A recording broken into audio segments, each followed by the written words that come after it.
Hello everyone, welcome back to the Analyst by Vajiram and Ravi, dated 26 June 2024. Today, again we will be discussing some important topics that has appeared in today's The Hindu and The Indian Express newspapers, which are very relevant for your exam. Our first topic is related to Maharashtra's water crisis, particularly crisis in Marathwada region. After that, we'll look into our second topic, that is about a strategic window of opportunity that is available to Asian countries, particularly on account of changing Eurasian landscape. After that, we'll move toward our third topic, that is how technology can be used in addressing the issues of education, particularly issues like examination leaks. Then, in our next topic, we'll look into basic details about Office of Deputy Speaker of Lok Sabha. After that, we'll look into basic details about China's Lunar mission, and at the end, we will look into some prelims snippets which will help you in excelling your prelims exam. So, stay tuned. So, our first topic is regarding Maharashtra's water crisis. The context of this particular topic is that a write-up has recently appeared in one of the leading newspaper which is focusing on various reasons and some of the measures to address these issues of water crisis in Maharashtra region, particularly in the Marathwada region of the Maharashtra. Now, this particular topic pertains to syllabus of your GS paper 1, water resources, agricultural resources, and syllabus of your GS paper 3, cropping patterns and irrigation. Now, let's try to understand first some background of this particular topic. Now, last year what happened? There was a deficient monsoon season, and on account of that, several parts of the country have faced the drought conditions. But there has been instances where on account of monsoon, after the arrival of monsoon, there has been lot of flooding also in many parts of the country. For example, you can see at this point of time, the major parts of our capital, that is Delhi, is facing water crisis, severe water crisis, where even the drinking water, potable water is not available properly. However, you will see that after this full-fledged monsoon arrives in our country, there will be a cases of floods also in various parts of the capital. And it has also been seen in the last year, where before the arrival of monsoon season, there has been water crisis in many parts of the capital, and after the monsoon arrived, we have seen severe flooding that is happening in many parts of our capital. And that this is the paradoxical condition which is visible across the country, across the various regions of the country. And this is the situation which is happening in Maharashtra region also. The coastal areas of the Maharashtra are facing the crisis of flooding, whereas the Marathwada region and some of the rain shadow affected regions are facing the issues of droughts, etc. Now, for this, there is a need of policy which is tailored to the precise drivers of the risk in place and the communities in need. What does it mean? Is that we have to tweak our policy, we have to tailor our policy according to the needs of various states, according to the needs of communities. Okay, so for example, whatever the policy is very effective in the capital region may not be very effective in the Marathwada region. So for that, we have to tweak our policy, we have to tailor our policy according to the needs of the communities, according to the needs of the various states. Now, let's try to look into the crisis that is there in the Marathwada region. First of all, you can see the map of Maharashtra in which the Marathwada region is located. Now, what is happening? There is a string of droughts happening over the last particular many years, and that is leading to loss of thousands of farmers' lives because of loss of agricultural loss, that is lot of agricultural loss that is happening, and for that farmers are going into debt.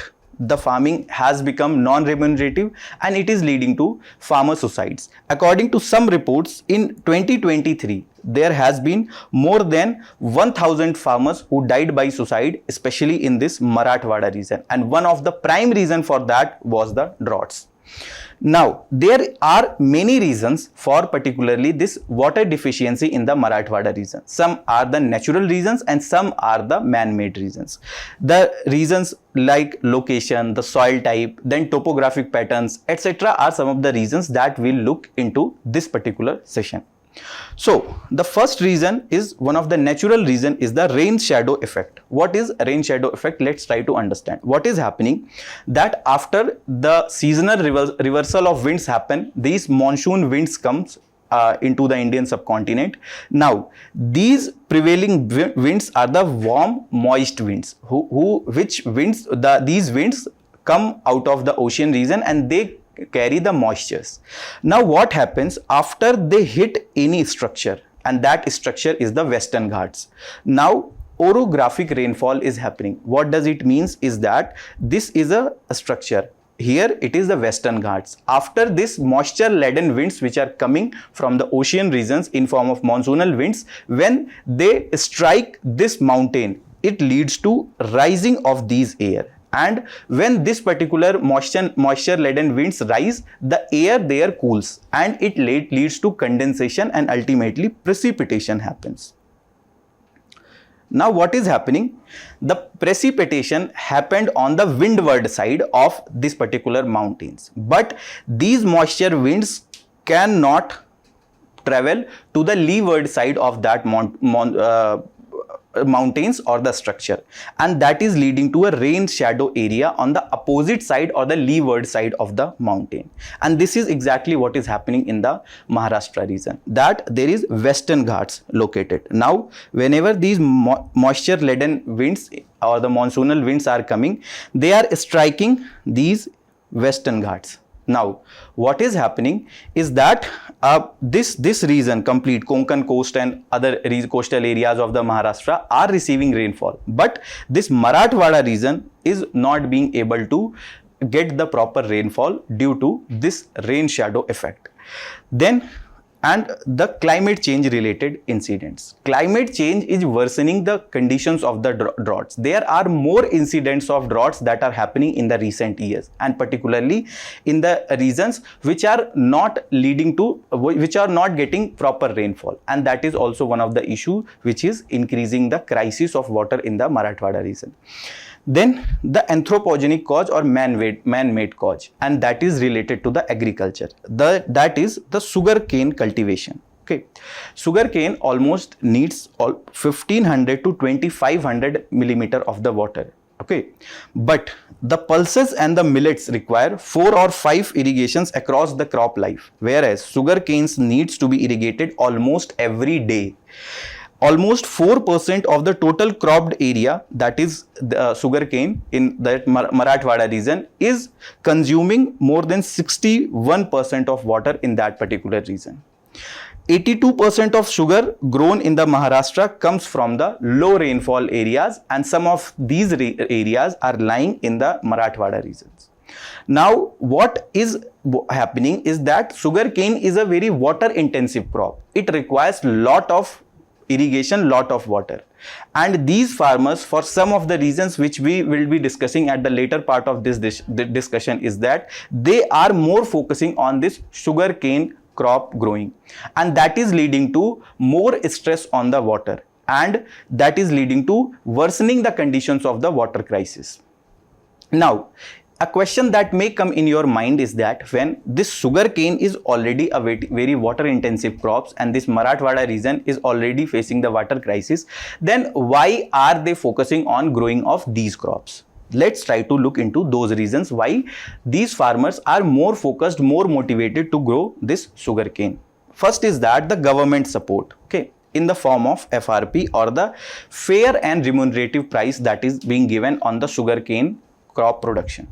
Now what is happening, this FRP that is given is little higher, and for some of the political reasons, for some of the political motivations, it is being increased every year at a little higher pace as compared to the other crops prices increase. Now this is also leading to incentivizations of the farmers to grow for the sugarcane, because they have this tendency, they have this thinking that they can get a better price for this sugarcane as compared to other crops. Second is that the recent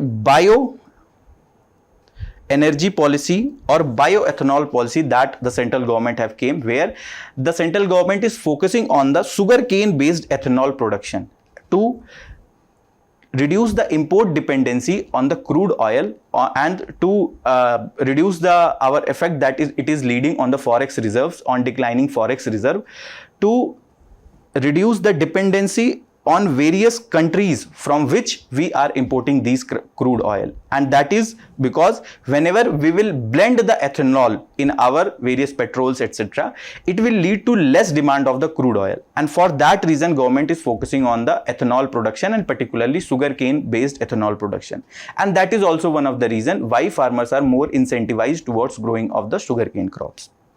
Then there are various state government owned sugar mills in the Maharashtra, and some of the private mills are also owned by the politicians, and this has been said by the expert who have written this particular editorial in the Hindu paper.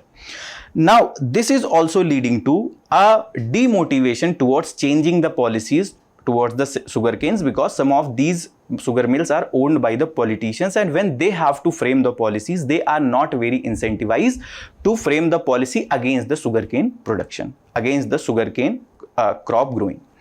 Then there was a Maharashtra Water and Irrigation Commission which was set up in year 1999, and they said that any area which is receiving 1000 mm of rainfall per year, less than 1000 mm of rainfall per year, there should be a ban on the sugarcane cultivation in that area. However, this has not been implemented. These recommendations were not implemented properly. Then the next reason for the crisis in the Marathwada region is the soil composition that is there in that particular region.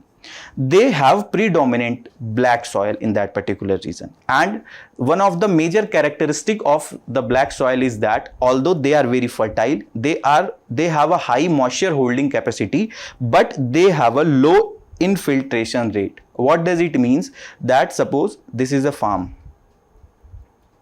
Now it is predominantly a black soil.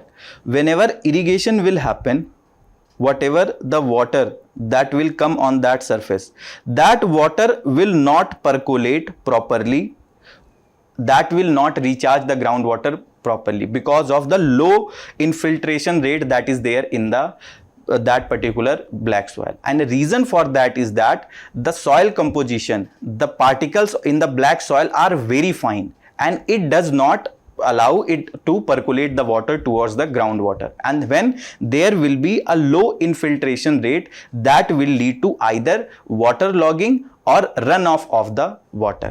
Okay, and that is a similar thing related to that particular black soil is that the low hydraulic conductivity that is there, and that is one of the reason that that lot of water logging is happening and water is not percolating towards the groundwater. It is not recharging the aquifers, and particularly either it get runoff towards the low lying areas or there is water logging happening in the farms, and that is leading to non-recharging of the groundwater, and ultimately it is more pressurizing the groundwater table. Now, to address this particular issue, there has been lot of dam building that is happening across the various Maharashtra regions, and Maharashtra is one such state which have highest number of dams in our country. Now, a question that I want to ask to you people is that which is the longest dam in our country, and on which river it is built, and in which state it is located.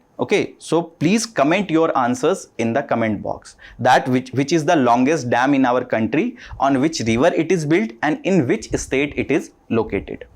Now, some of the other reasons for this crisis is the topographic variations. Now, what is happening, this Marathwada region have some upland areas and some valley areas or the low-lying land areas. Now, this area have a parallel tributaries of the Godavari and Krishna river which is flowing southeast. Okay, so they are not getting proper benefiting from these rivers. Then these valleys have a perennial groundwater, means groundwater that is available throughout the year, while the upland area have a seasonal groundwater. The groundwater is available only for some part of a year. Then wells in those upland areas dry up in few months and after the monsoon goes away, whereas in the low lying areas the wells are almost water is available in these wells throughout the year. Now what is the reason is that these upland areas, whenever they are getting rainfall, that water is not seeping into the groundwater table recharging, that is not recharging the aquifers due to the rocky surface that is there on the upland areas. Now this water is coming downwards and it is leading to recharging of the waters in the valley region, and that is the reason why groundwater recharging is happening at a better rate in the low lying areas as compared to the upland areas, and that is one of the reason why better availability of water is there in the low lying areas as compared to the upland areas. And this is the natural disadvantage that is there in the upland areas of the Marathwada region, and that is why there is need to give a better support to these upland areas. There is need for more focus on these areas. Now, can Marathwada become more water resilient? What are some of the solutions? First is that supply side solutions that are needed, like the water conserving structures like contour trenches and earthen bunds that can be made, that can be built. For example, this is an example of contour trench, where a trench has been dug up, where whatever the water was earlier being run off will come and occupy these space, and it will lead to addressing the issue of water logging that is happening on the farms. And second is that when there will be a little more time available for the seepage of these groundwater, it may percolate to the groundwater at a better rate, because whatever the water has occupied these trenches, it will get little more time to seep down towards the groundwater, and it will lead to a better recharging of the groundwater. Similarly, the earthen bunds like these bunds can be created by the help of pebbles, etc. That will also help in conservation of the water in these areas. That will help in addressing the issues of water runoff. Now, whenever this water will be coming to this area, due to lot of water runoff that is happening, it will also lead to soil erosion. Then whenever this soil, the upper level of soil will also come to this area, this will lead to silting of these water conservation areas. And for that, the experts have recommended that Manrega like scheme can be utilized, can be used for desilting of these contour trenches, so that better water conservation can happen in the onset of monsoon seasons. Then there is need for managing the water demand. Water efficient crops like millets, crops like pulses, etc. needs to be promoted. Then there is also needs to diversify the livelihoods. Farmers should also focus on the horticulture production. Farmers should also focus on the animal husbandry, because that these things can help them in addressing the various issues that they are facing, particularly in the agriculture production. Then there is need for regulating the sugarcane cultivation, where we will shift towards the horticulture crops. For this, government needs to provide better support, and for this the MSPs can be given, minimum support prices can be given for the horticulture crops, and that will help in incentivizing farmers towards moving towards the horticulture crops. Then there is need for state specific plans. Okay, the plans according to the needs of the various communities of the various states. For example, whatever the need there will be of Uttar Pradesh region is not the same region of the Marathwada region, and that is why there is need for a state specific plan to address the issues of the droughts and the water crisis. Then there is need for revisiting the MSP regime, where this MSP regime is more focused on the cereals and particularly towards the rice and wheat. There is need for revisiting these MSP regime, and we need to diversify these crops for which government is giving the minimum support prices. Then there is need for incentivizing farmers, and particularly those farmers who are more efficient in the water uses, particularly those farmers who are shifting from sugarcane cultivation to other crops and towards other livelihoods. There is also need for local participation for conserving the water, because this can help in better implementation of various programs that are run by the government. And this is where we'll come to one of the case study related to Hivare village located in the Ahmednagar district of Maharashtra. Now this particular village was earlier facing lot of issues like drought like condition, water crisis, environmental degradation, etc. But now it has turned itself into a prosperous village, and some people call it the village of millennials, where lot of people have become millennials after shifting towards the various changes that they have done in their agriculture and livelihood things. Now this particular village have used fund from the various government schemes, and where they have used these funds, they have used towards regenerating the natural forest. After being elected as the Sarpanch, Popat Rao, who have been elected the Sarpanch of this particular village, and he was also given the Padam Shri award, he have focused on banning the deforestation, and that helped in regenerating of the natural forest, better water and soil management, and that is where this strong village body led by the Sarpanch came into being, because they have focused more on the natural solutions, and that is led to a better conditions in the Hiware village. Due to water availability by watershed development, cultivable land increased from 70 hectare in 1993 to 260 hectare in 2006. Almost 4 times it has increased. The income has also increased to more than 2 crore in 2006, and it has increased multifold in year 2024. There was high increase in the fodder cultivation, because these farmers which were earlier only dependent on the agriculture have shifted towards the milk production also, and it was almost 150 liter per day in 1990, and it has increased to 4000 liter per day in year 2006. In 1995, 160 out of 182 families were below poverty line, which was only 3 families in year 2010. And this Hiware village has also been awarded the National Water Award by Government of India in 2007 because of the better water practices, better water management. Okay, and this is where we come to the conclusion of this particular topic.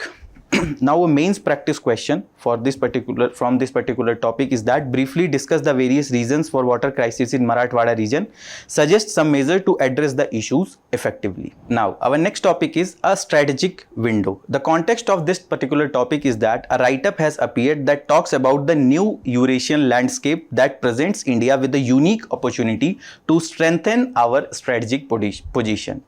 Now this particular topic pertains to syllabus of your GS paper 2, effect of policies and politics of countries on the India's interest.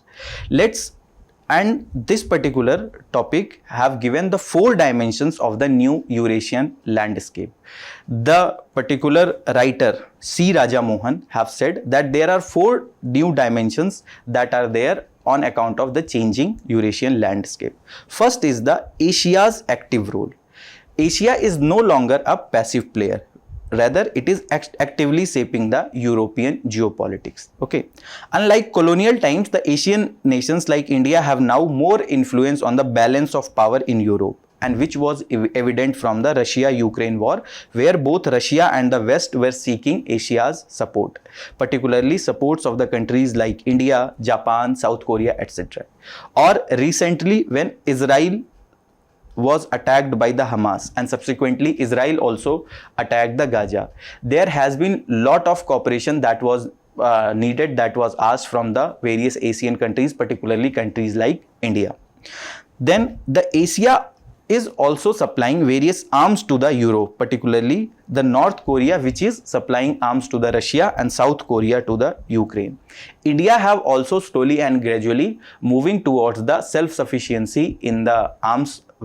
However, we are also one of the highest exporters, but we have started some of the defense exports also. For example, our key defense partners to whom we are exporting are Myanmar, Sri Lanka, Mauritius, etc. But slowly and gradually we are moving towards that level where we will also be exporting some of the key components to various European and Western nations. Then the second dimension that the expert talk about is the growing agency of the Asian powers.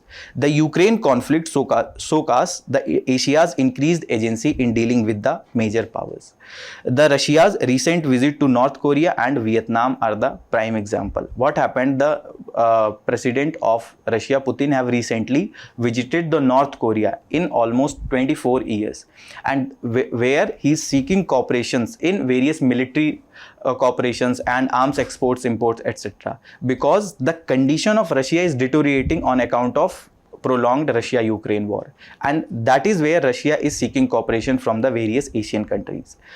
Then both North Korea and South Korea are playing their card in response of Russia's action, where North Korea have tilted more towards the Russia. They are supplying various arms and ammunition toward Russia, but South Korea is helping Ukraine on account of its closeness with the various Westerns and the European countries. Then next is Vietnam's balancing act with China, US and Russia, and that is highlighting its strategic maneuvering, where Vietnam is more tilted towards the China in economic partnership, whereas on account of defense and various military partnership, it is engaging with the United States and Russia's also, whereas we can say it is more aligning on the basis of various issues rather than focusing on any one country. Then next is the sharpening dilemmas for the West.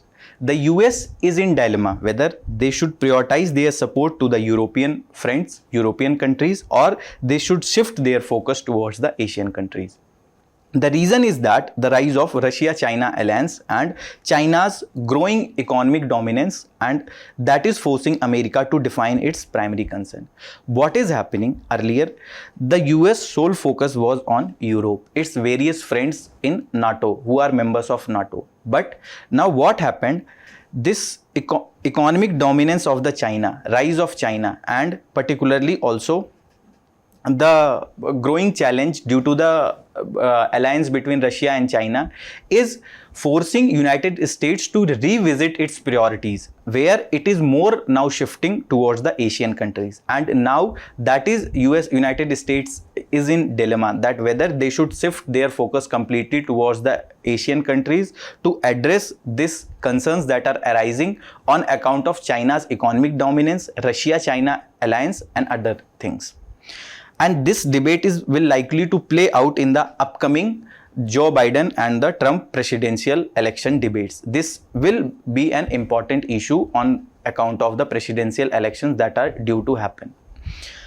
Then the next dimension is the Europe responsibility and the rise of middle powers. What is happening? Both Biden and Trump have agreed on the need for Europe to take more responsibility for its defense rather than being supported by the United States, rather being dependent on the United States, because that is leading to loss of lot of financial resources of United States, okay, towards the safety of the various members of the Europe.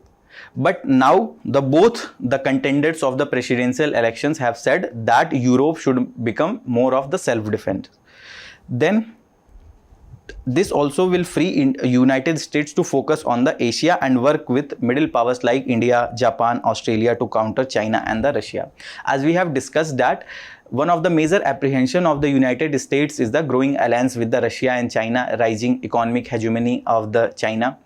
So both the presidential contenders have requested the European nations to become more of the self-dependent, and that will help United States to free some of the resources that were earlier being diverted towards the European nation, and that will help United States to move these resources towards the Asian countries and particularly to the middle powers like India, Japan, etc. Because this will help in deepening the cooperation between United States and these middle power countries, and it will help in countering China and the Russia.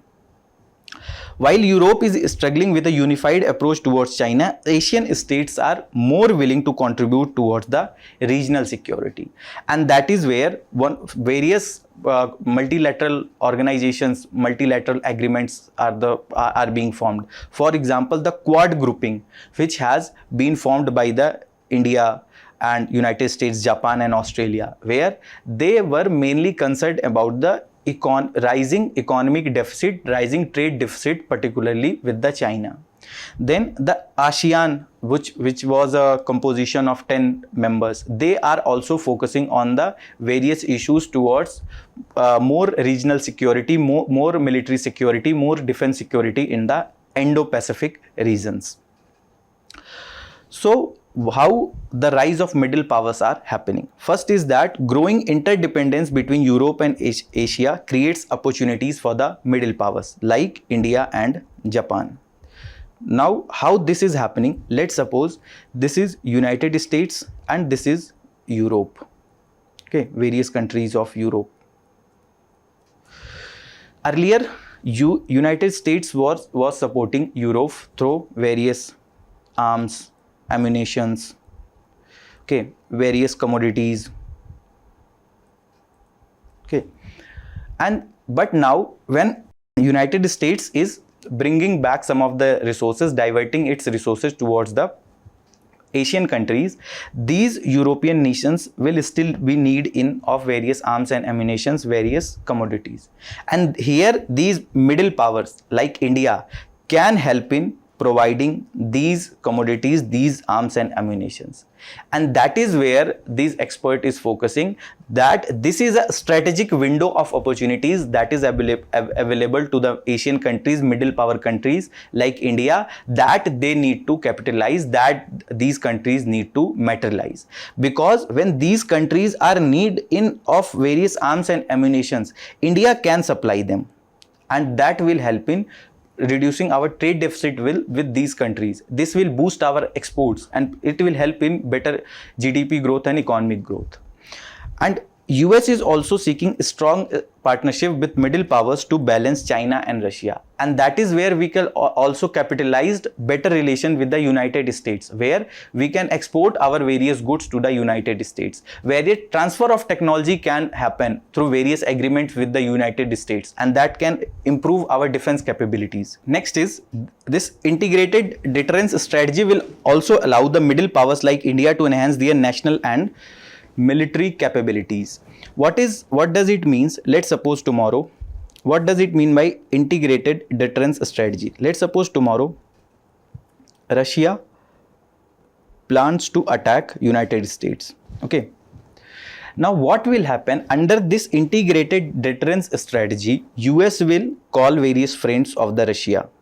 So US would also have various cooperation, like suppose India, and India have also cooperation with Russia. So US will say to these countries that you put pressure on Russia, you put various economic sanctions on Russia, that Russia avoid this particular war, that Russia do not go on with this particular war. Because if a country goes on war with any one country, it is not that only two countries are getting affected. It is the whole world with the globalization and interconnectedness that we have at this point of time. It is the whole world that suffer.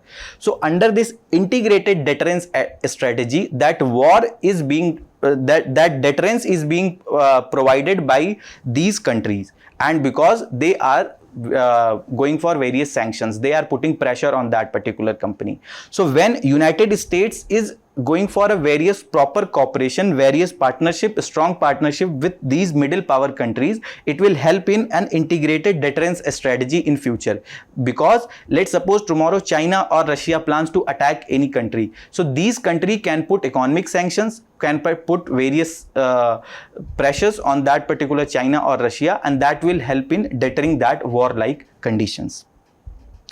And for this, India will also have to improve its national power and military capabilities, obviously, because someone will only listen to your words when you are strong, both economically and militarily. Tomorrow, if India is going to request Russia or China that you please don't go for war, they are not going to do that. But if the Russia and China both are dependent heavily on the economic support from India, on the defense support from India, they will always listen to India because they are heavily dependent on India.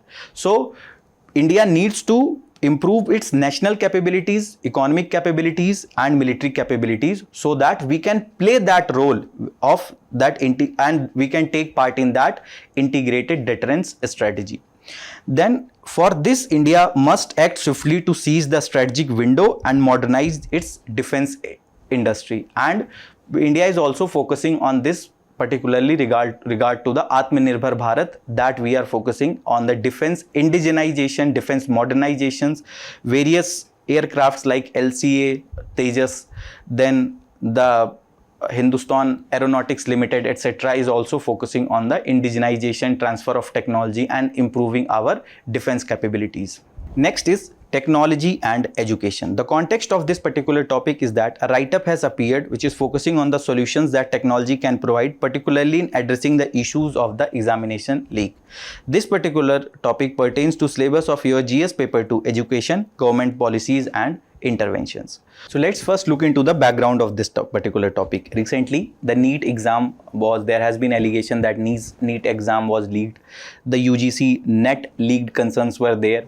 The government have postponed the NEET PG exam. Apart from that, there has been various job recruitment exams that has also leaked in past few years. Okay.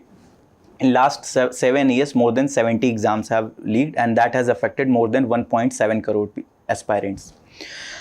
And that leads to concerns regarding the fairness and the credibility of the exam process and these public examination authority also. Government have took various actions, like they have formed a high-level experts committee. They have removed various officers, like DG of NTA was removed, and that shows the government's commitment towards the fairness of this examination process. But one issue that has came to light is that lot of use of technology is happening, particularly in these examination leak. For example, Education Minister have said that UGC NET exam was leaked on the darknet, and that is one of the issue that has been highlighted, that technology is being misused towards the leak of these examination. In the one of the paper leak that happened, particularly related to the TSPSC, where ChatGPT and various electronic devices like Bluetooth devices, etc., were used. Now, these are some of the short-term measures that government have took recently. So what should be some of the long-term measures? First is with regard to the online exams, there is need for cutting-edge encryption techniques, where whenever a paper is being uploaded on the server, there should be a proper encryptions that can be followed. What does it mean? There should be a strong and different passwords. There should be encryptions like OTPs, etc. That should be maintained so that the sanctity of that exam can be maintained, sanctity of that papers can be maintained. Then there is need for multi-factor authentication, where not only it is being authenticated or that paper is visible to a person by one password or one OTP. It is multi-factor authentication, where there can be authentication of OTPs, biometric authentication. So this will help in ensure only those persons who are allowed to visit that paper, who are allowed to see that paper, only those people will see that paper, rather than anyone cannot look into that paper. Then there is need for using the blockchain technology. In this blockchain technology, what happens? It is mainly at the decentralized level. So let's suppose this paper was made. Okay. Now this is uploaded on this particular server. Now it has been distributed to various schools and colleges. Okay. What will happen if it is being leaked at one particular center, or there has been unauthorized access and at one particular college or one particular center? So it will be known whenever there will be investigation that will happen, because in the blockchain technology, whoever is changing that content, we know it by the help of blockchain technologies. So if we try to address this issue of online exams leak through blockchain technology, it can help in finding from where this particular exam was leaked, which place this particular paper was leaked. Regarding offline exams, there is need for stringent security measures, starting from the printing, from transporting, then from storage to ultimate distribution. Okay, from centers, head centers to various centers. There is need for proper security measures. Okay, this should not be left in hands of only few police personals, where rather than there should be a proper security measures that should be followed throughout the process. And there should be a tamper evident packaging for the examination materials. Whenever we are packaging these materials, some of the seals etc. are used. So there is need for those materials who cannot be tampered easily, or if they are being tampered, it can be known easily. Then there is need for secure transportation. There is need for various proper agencies where we can collaborate also with some private players, and they can help in providing those transportation from where we can get some real-time GPS tracking for the logistics, and we can also use the digital watermarking on that paper. What is this? Let's suppose this is a normal image. Okay, we can't identify that to whom this particular image belongs, but when there will be a digital watermarking, it will tell us exactly to whom this particular image belongs. And similarly, this can be done for the papers also, that there can be a watermarking on that paper, and that will help in getting an answer that this paper belong to which particular examination authority and possibly for which particular exam. And so whenever this is being leaked, it will be identified easily that which examination paper is being leaked. Then there is need for rigorous checks at all handling point. Whether rigorous checks and audits should be done at the printing press, at the various people involved in the printing those papers, logistics, transportation, distribution, etc. There is need for robust handling and the audit mechanisms.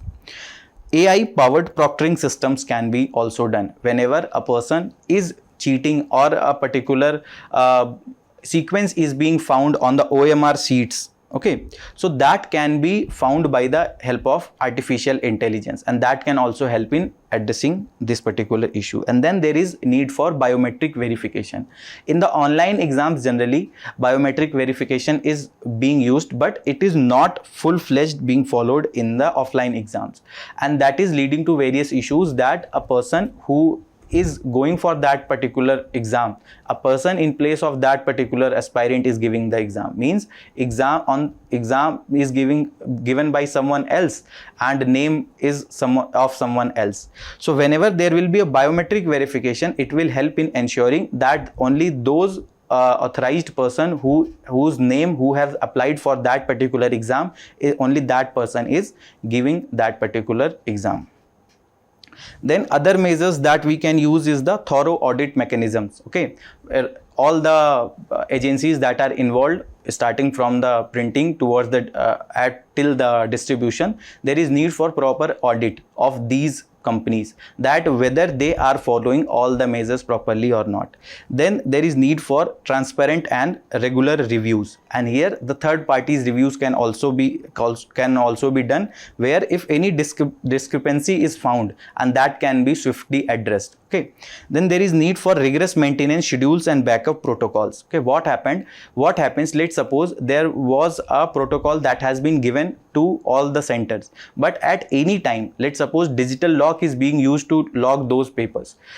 What happens if let's suppose that digital lock has malfunctioned?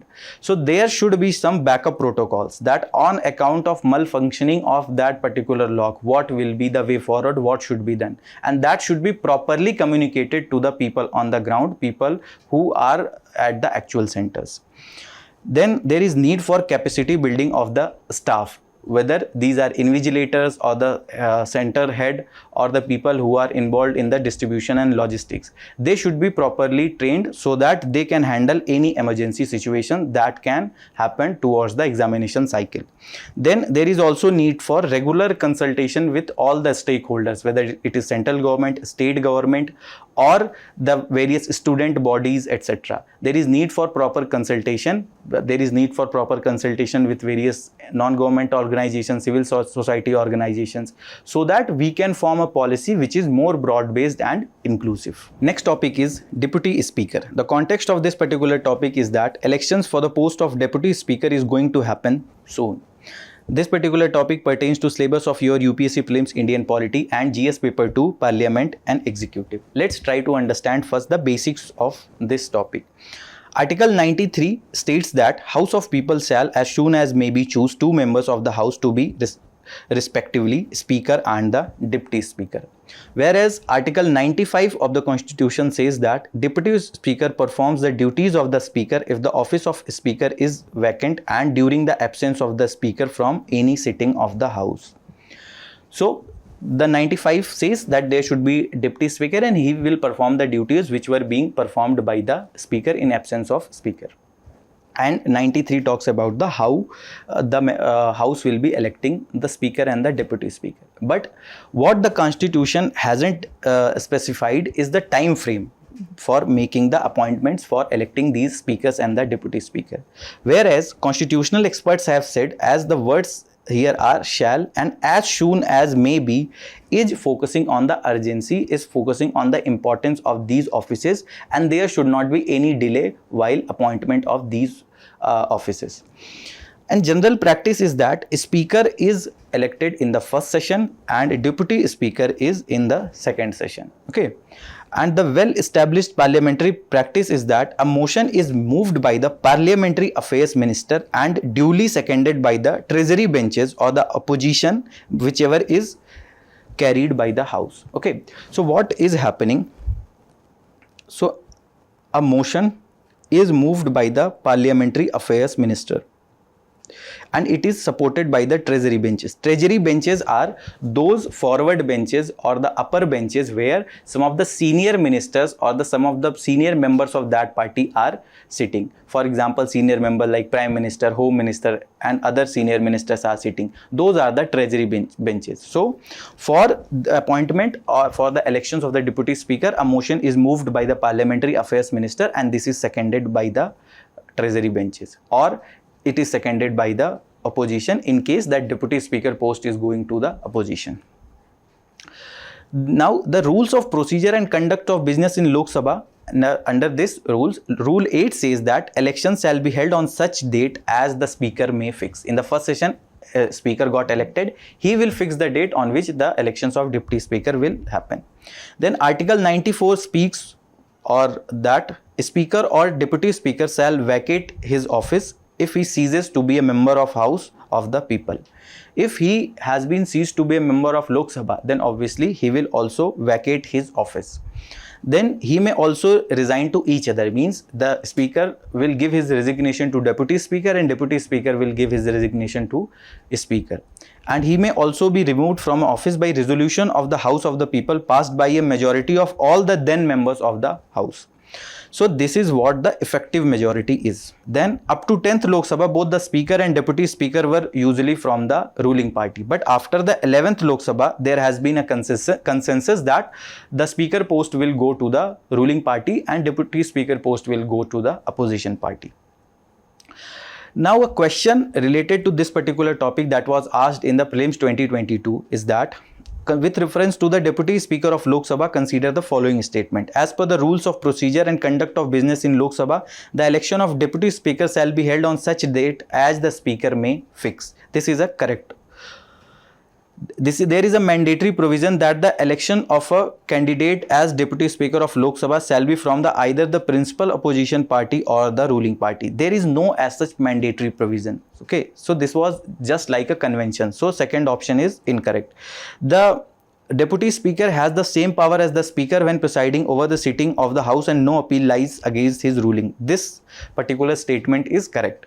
Then the well-established parliamentary practice regarding the appointment of Deputy Speaker is that motion is moved by the Speaker and duly seconded by the Prime Minister. This is incorrect. We have seen that motion is moved by the Parliamentary Affairs Minister and seconded by the Treasury benches.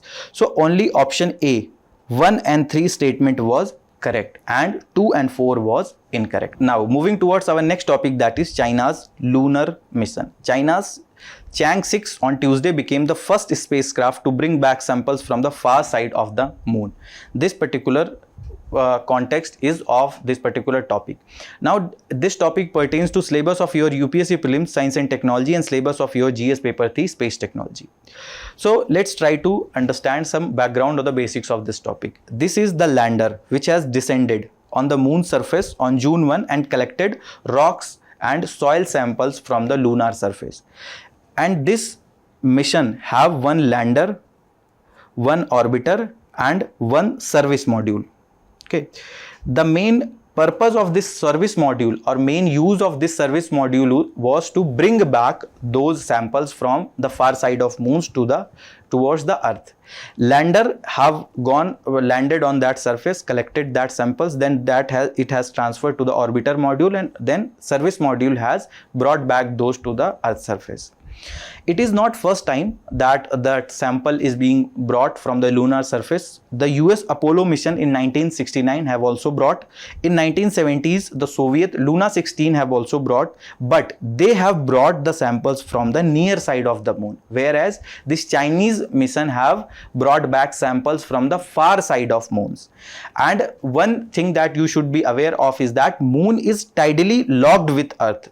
That is where we see only one side of our nearest space neighbor. Means the earth and moon are tidally locked with each other. The earth is only looking into the one face of the moon. Okay, it can't see the other face of the southern face of the moon, and that is the far side of the moon.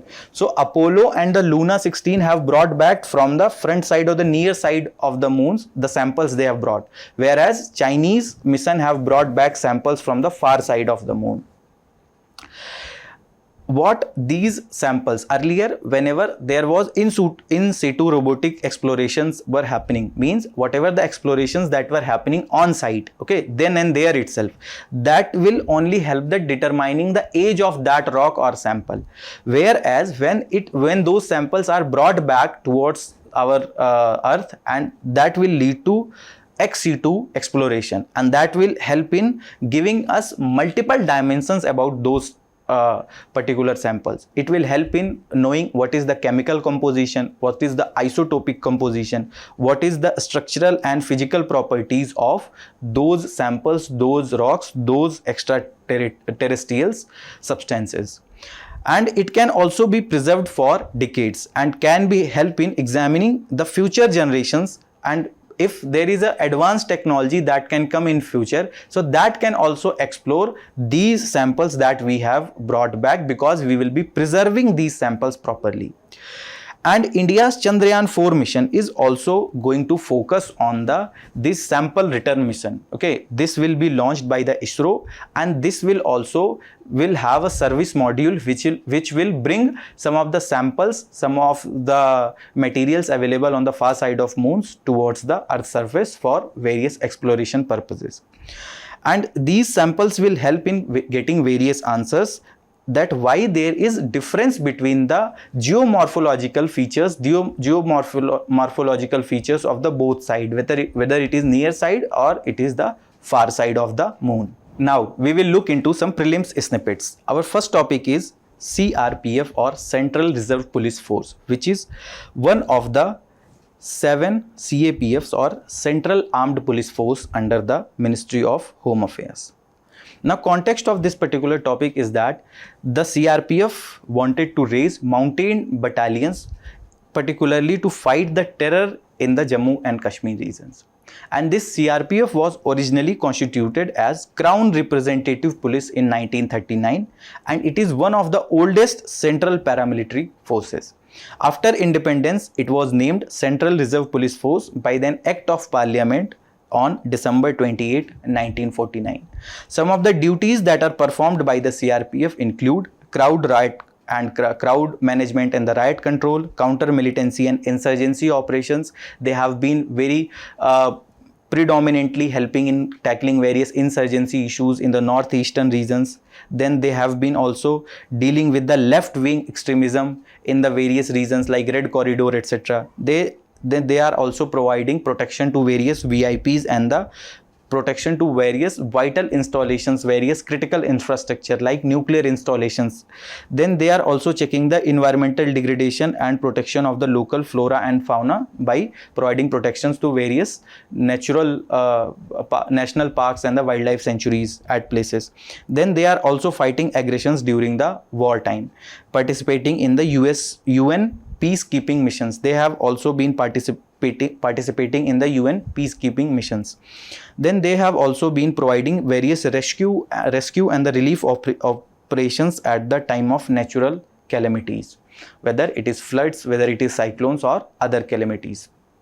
Next is RODEP scheme.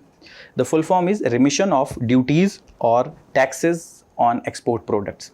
So this is a scheme which is providing refund of previously non-refundable duties and taxes. Actually, to promote our exports, government is taking various measures and initiatives, and this is one such initiative where government is providing refund to various duties and taxes that are levied on that product which is being exported. Earlier there was a scheme named MEIS, which is only refunding some of the central government taxes, but now this particular scheme has become more comprehensive, where they are also refunding various local level taxes like VAT, coal cess, mandi tax, etc. There is an automated system of credit in this particular scheme where the CBIC is transferring these taxes, these duties in form of electronic script. Okay, you can think it like the value of stocks or the stocks that are available in your demat account. Similarly, instead of directly transferring in form of cash, they are in form of electronic script. Then this scheme is also a multi-sector scheme which is focusing on the more of those sectors which are labor intensive, like textile sector, gems and jewelry sector, okay, where more employment is being generated. And that is where one of the aim of this scheme is to boost the employment generations in these labor intensive sectors. Then it is these manufacturer exporters and merchant exporters, that is traders, are both eligible for the benefits. Means whether it is the manufacturer who is exporting or it is the merchant who is exporting, both are eligible for these refund of duties. The exported products need to have the country of origin as India. There is no particular turnover threshold for getting the benefits under this scheme. The special economic zone units and the export oriented units are also eligible for getting the benefits, and where goods have been exported via courier through e-commerce platforms, okay, that is also eligible to get benefits. The re-exported products are not eligible under this particular scheme, and this scheme is also compliant with the WTO norms, which earlier MES was not WTO compliant. Now next is IDX, that is Innovation for Defense Excellence, okay, which is a initiative launched by the Government of India in April 2018 and which primarily aims at the creation of an ecosystem to foster innovation and technology development in defense and aerospace. It mainly aims to engage the industries, including the micro, small and medium enterprises, startups, individual innovators, research and development institutes and academia. So majorly here government is focusing on fostering that culture of innovation so that there can be more innovation that can happen in the defense sector. And government will also provide grants and funding to support and to carry out various research and development which has a good potential for future adoption for Indian defense and aerospace needs. Some of the functions of the IDEX will be to co-innovation and the co-creation, means they will innovate with the private sector, they will create some new technology with the support with these private sector, private incubators. Then they will be also piloting the candidate technologies in important platforms. Then there is also focus on indigenization of various defense and aerospace related platforms which are being manufactured in the country, in any other country, and that is based on the transfer of technology. So government is focusing on the Atmanirbhar Bharat or Make in India. Then next is the Jal Jeevan mission, which is focusing on the piped water supply to all rural household by 2024. Then there is focus on the integrated demand and supply side management of water at the local levels, and it will also converge the other central and state government schemes related to the conservation and protection of the water. Then there is also creation of local infrastructure for rainwater harvesting, groundwater recharge, and management of the household wastewater for reuse in the agriculture. And that is where watershed development is happening, that you are conserving and using those water then and there itself. Then there are also various other components like water quality, that ensuring that safe and proper quality is being provided for getting that potable drinking water. Then it is also ensuring that source sustainability is there, the source from which, let's suppose groundwater is being extracted, that is also being extracted at a sustainable level. Then the grey water management is the water that are coming from bathrooms and kitchens, that are being also somewhat treated and being reused for other household purposes. And some other components like bottom-up planning, where local level participation is happening. Women empowerment means more focus on the empowering women, cooperating and collaborating with women organizations like NGO and civil society organizations are happening. And there is also skill development and employment generations happening through various measures. So it is kind of a integrated approach where we are focusing on the conservation and proper supply of the water. So that was all from my side for today's session. I hope you enjoyed the session. Thank you very much. All the very best.